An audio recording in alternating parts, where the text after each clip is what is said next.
Smart contracts are very popular nowadays, but what are they and what problems do they solve?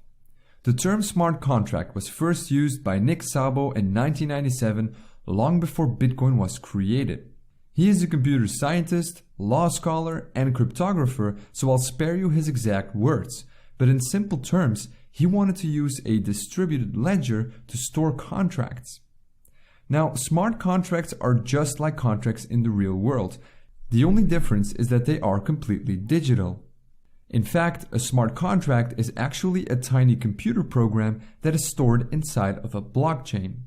Let's take a look at an example to understand how smart contracts work. You probably are familiar with Kickstarter, the large fundraising platform.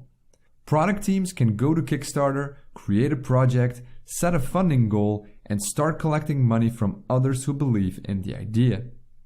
Kickstarter is essentially a third party that sits in between product teams and supporters. This means that both of them need to trust Kickstarter to handle their money correctly. If the project gets successfully funded, the project team expects Kickstarter to give them their money. On the other hand, supporters want their money to go to the project if it was funded, or to get a refund when it hasn't reached its goals. Both the product team and its supporters have to trust Kickstarter. But with smart contracts, we can build a similar system that doesn't require a third party like Kickstarter. So let's create a smart contract for this. We can program the smart contract so that it holds all the received funds until a certain goal is reached.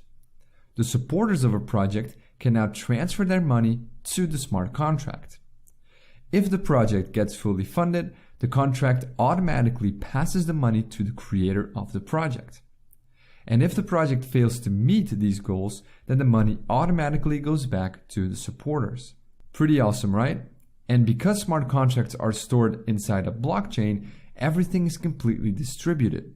With this technique, no one is in control of the money.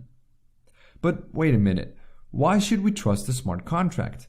Well, because smart contracts are stored on a blockchain, they inherit some interesting properties. They are immutable and they are distributed. Being immutable means that once a smart contract is created, it can never be changed again. So no one can go behind your back and tamper with the code of your contract. And being distributed means that the output of your contract is validated by everyone on the network. So a single person cannot force the contract to release the funds because other people on the network will spot this attempt and mark it as invalid. Tampering with smart contracts becomes almost impossible. Smart contracts can be applied to many different things, not just on crowdfunding. Banks, for example, could use it to issue loans or to offer automatic payments. Insurance companies could use it to process certain claims, and postal companies could use it for payment on delivery, and so on and so on. So now you might wonder, where and how can I use smart contracts? Well, right now there are a handful of blockchains who support smart contracts, but the biggest one is Ethereum. It was specifically created and designed to support smart contracts. Smart contracts can be programmed in a special programming language called Solidity. This language was specifically created for Ethereum and uses a syntax that resembles JavaScript.